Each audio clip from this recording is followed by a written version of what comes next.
Si Peter Magyar na nanalo sa halalan sa Hungary ay agad nag-anunsyo na hindi na muling makakabalik sa kapangyarihan si Viktor Orban kahit hindi pa siya opisyal na nakaupo. Sabi ng leader ng TISA, plano ng bagong pamahalaan ng Hungary na amyendahan ng konstitusyon para ipagbawal kay Viktor Orban at sa kanyang grupo ang anumang posisyon sa bansa. Noong panahong iyon, sinabi ni Magyar na hindi siya tutol sa pautang ng Europa sa Ukraine na ₱90 bilyong at dito, bigla o baka hindi naman bigla, ipinahayag ng Pangulo ng Ukraine na si Volodymyr Zelensky na ang nasirang oil pipeline na Druzhba dahil sa pag-atake ng Russia ay muling gagamitin bago matapos ang Abril. Makakabili ulit ang Hungary ng langis mula Russia habang abala ang bagong pamahalaan sa pag-iiba-iba ng pinagmumulan ng supply. Samantala, ang tagapangulo ng European Commission na si Ursulin,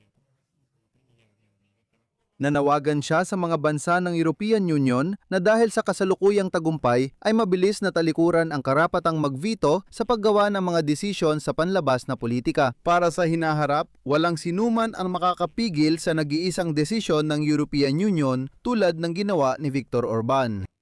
Ang pangalan ko ay Alexi Pechi. Talakayin natin ang paksang ito ng magkakasama. Pero bago tayo magsimula sa episode na ito, hinihiling ko sa inyo na mag-subscribe sa channel, i-like ang episode na ito, mag-iwan ng kahit anong komento sa video na ito, at mag-subscribe sa aking Telegram channel na Pechi News.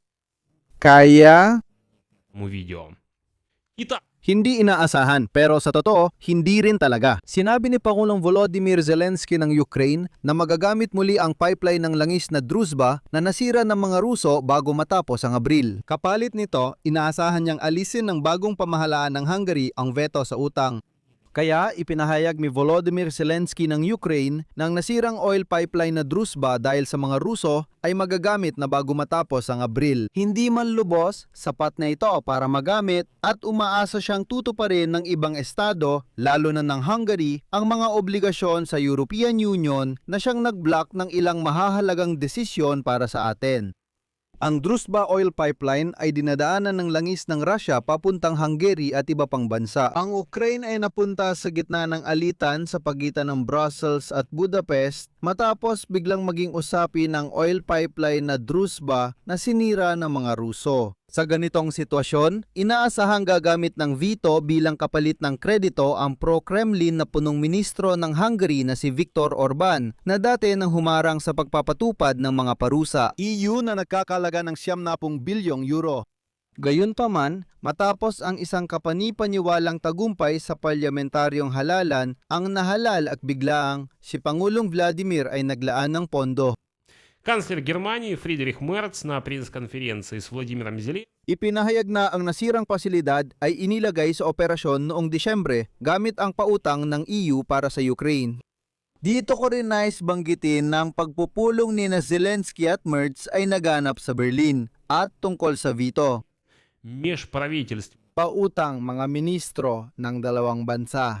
Sa dulo ng talakayan, nagkasundo ang magkabilang panig sa ilang kasunduan, kabilang ang magkatuwang na pagbuo ng mga bagong sistema ng armas at mga hakbang. Hindi inaasahan sa totoo lang. Ang presidente ng Ukraine na si Volodymyr ay ikinagulat ng lahat na yon, hindi lang si Zelensky. Sinabi niya na si Viktor Orban ay hindi na kailanman makakasingit pa. Ang oil pipeline na Druzhba ay inilagay na sa operasyon. Plano nilang isama sa konstitusyon ng bansa ang pagbabawal na humawak ng posisyon bilang punong ministro ng higit sa 2 termino. CP mula kay Magyar.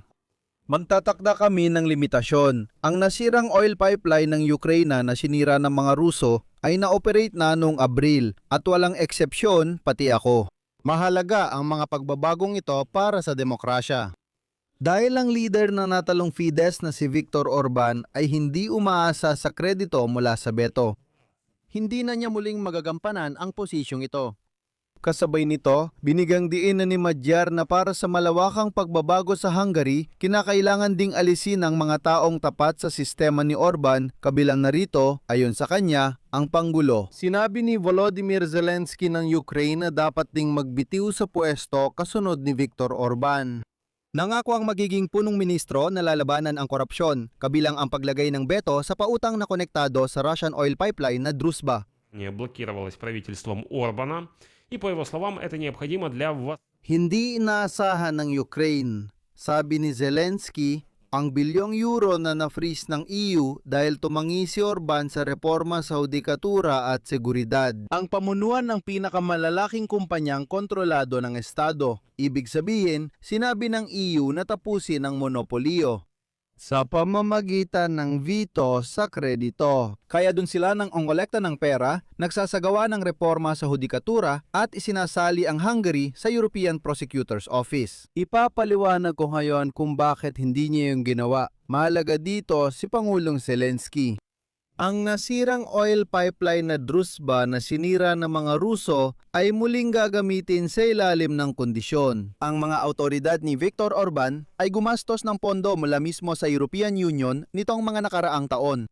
Ang totoo, ayon sa oposisyon, halos 30 bilyong euro mula sa mga pampublikong bidding sa nakalipas na 15 taon ay napunta sa mga kumpanyang konektado sa mga kaibigan. At sa totoo lang, isa sa mga tunay na mayayamang mag-asawa sa Hungary ay ang anak ni Orban at si István Tiborcs na may hawak ng imperyo sa larangan ng real estate at hotel. Ang pipeline na Druzhba ay inilunsad noong Abril at ngayon ay hinihintay nila ang desisyon tungkol sa veto. сославшись на семейное. At sa hindi inaasahan tungkol sa European Prosecutor's Office na ito dahil agad nitong sisimulan ng investigasyon sa pera na talagang ibinibigay ng European Union sa Hungary. Ipinahayag ni Pangulong Zelensky ng Ukraine na muling ilulunsad sa Abril ang nasirang Druzhba oil pipeline dahil sa mga Ruso. Natalikuran ng Union ang karapatan nito sa pagveto. И принятии внешнеполитических решений. Kaya sa hindi inaasahan, sa totoo lang, ang mga hakbang laban sa Rusya at ang pagpupundo sa Ukraine ay dapat pagpasiyahan sa pamamagitan ng kwalipikadong mayorja. Zelensky, ano ang ibig sabihin ng pagbablok ng ilang mga bansa? Susunod, ang kanyang sinabi ay tungkol sa paglipat sa pagbuto ng mga Ruso. Ang oil pipeline na Druzhba ay ilalagay sa operasyon sa Abril at inaasahan mula sa veto ng utang. Как лед тронул. At hindi inaasahan sa totoo lang. Вычищать эти конюшни и как Ipinahayag ni Pangulong Volodymyr ng Ukraine na ang nasirang oil pipeline na Druzhba dahil sa mga Ruso ay maibabalik sa operasyon pagsapit ng katapusan ng Abril. Dito ko ilalagay ang ellipsis. Ibahagi ang opinyon at konklusyon ninyo sa comments sa ilalim ng video. Veto credit. Hindi inaasahan, sa totoo lang. Ipinahayag ni Pangulong Volodymyr Zelensky ng Ukraine na ang nasirang oil pipeline na Druzhba dahil sa mga Ruso ay naibalik na sa operasyon. Naghihintay ng veto credit si V.